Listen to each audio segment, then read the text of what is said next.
gatame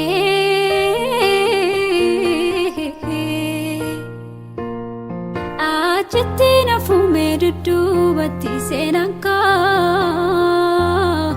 achitti nafume dudubatti seenanko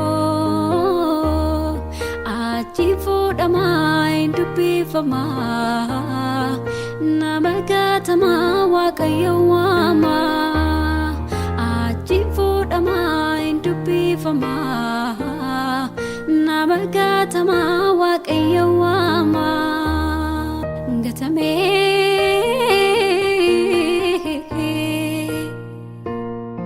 achitti nafume dudubatti seenanka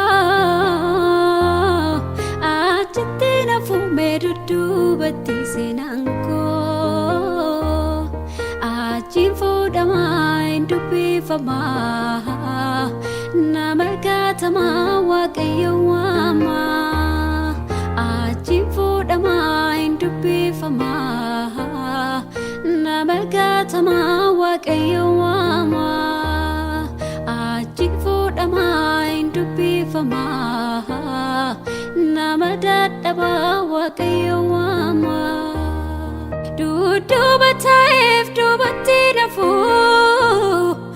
gowana jedhu waan itti tolu dudduba ta'eef dubatti nafu gowana jedhu waan itti tolu an darbeen deema barabdiin qaba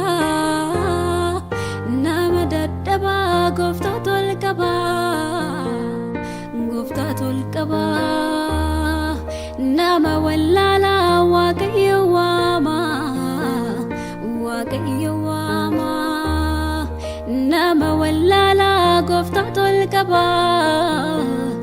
gooftaa tol qaba nama dadhaba gooftaa tol qaba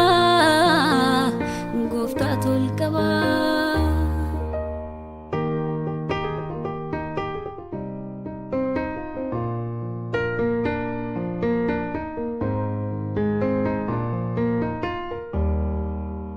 kamin jedhe kamannisa garummaa sanaaf qabdu garummaa sanaaf qabdu garummaa sanaaf qabdu kamin jedhe kamannisa jaalala sanaaf qabdu jaalala sanaaf qabdu jaalala sanaaf qabdu kamin jedhe kamannisa jaalala sanaaf qabdu jaalala sanaaf qabdu jaalala sanaaf qabdu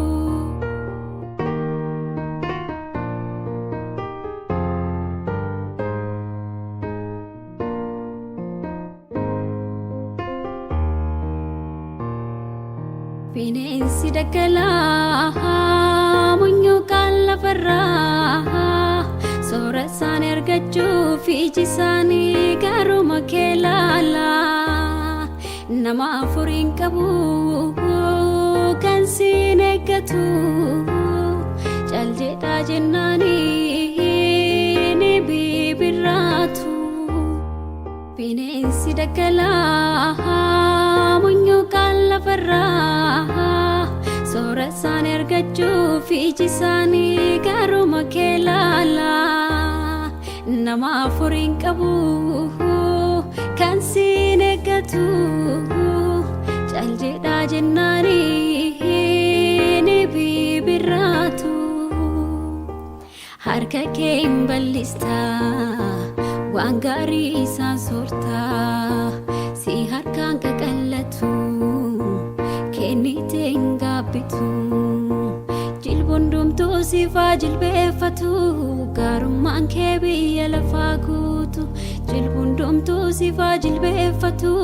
gaarummaan kee biyya lafaa guutu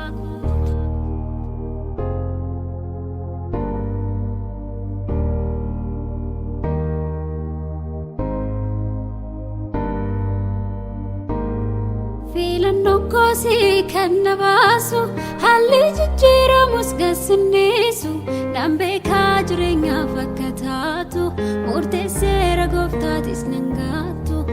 beekaa jireenyaaf akka taatu murteesseera gooftaatis nan gaatu filannoon koosii kan na baasu haalli jijjiiramus gassinniisu nan beekaa jireenyaaf akka taatu murteesseera gooftaatis nan gaatu nan beekaa jireenyaaf akka taatu murteesseera gooftaatis nan gaatu haala kam gararraattan si beeka galma ga'uu kooduu siinan eega hindoo goggorreesiif jiraachuun koo bu'aanaaf qaba kan kee ta'uun koo hindoo goggorreesiif jiraachuun koo bu'aanaaf qaba